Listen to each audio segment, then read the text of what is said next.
ஒரு நாய் ஏடிஎம்க்கு முன்னாடி யூரினேட் பண்ணிருக்கு, சுசு போயிருக்கு அப்படின்ட்டு ஒருத்தர் பெரிய கட்டை வச்சு அடிச்சிட்டு இருந்தான்.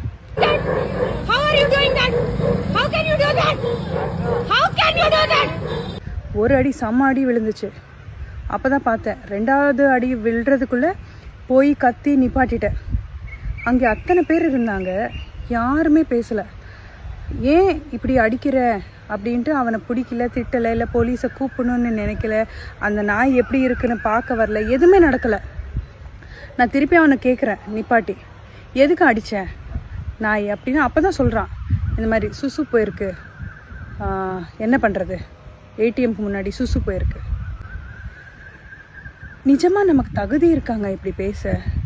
நம்ம இந்தியாவில் 100% பீப்புள் இதர் பப்ளிக் யூரினேஷன் பண்ணியிருப்பாங்க, இல்லைன்னா பண்ணுறது பார்த்துருப்பாங்க. 100% ஆஃப் பாப்புலேஷன். இப்படி இருக்கிற நமக்கு ஒரு நாய் வெளியே சுசு போகுது அப்படின்ட்டு அடிக்கிறதுக்கு நமக்கு ரைட்ஸ் இருக்கா? நாய் தெருவில் சுசு போகாமல் பாத்ரூம் கட்டிக்கிட்டு உள்ள சுசு போகுமா? இது எந்த வகையில் நியாயம்? இந்த இன்சிடெண்ட் மட்டும் இல்லைங்க, இந்த மாதிரி நிறைய இன்சிடென்ட்ஸ் நம்ம கேள்விப்பட்டுட்ருப்போம், பார்த்துட்ருப்போம்.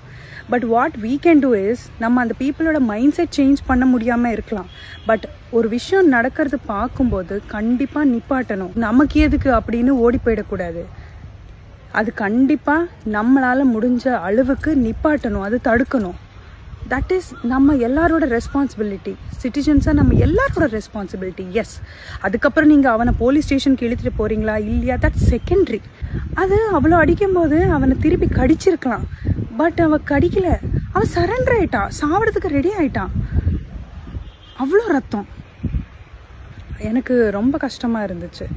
எல்லாரும் சரி விடுங்க, அவன் தான் பைத்தியம் அப்படின்னு சொல்லிட்டு இருந்தாங்க. நான் கத்தும்போது, எங்க நாளைக்கு ஒருத்தர் ரேப் பண்ணுவான், மர்டர் பண்ணுவான், சரி விடுங்க பைத்தியம் அப்படின்னு சொல்ல முடியுமாங்க?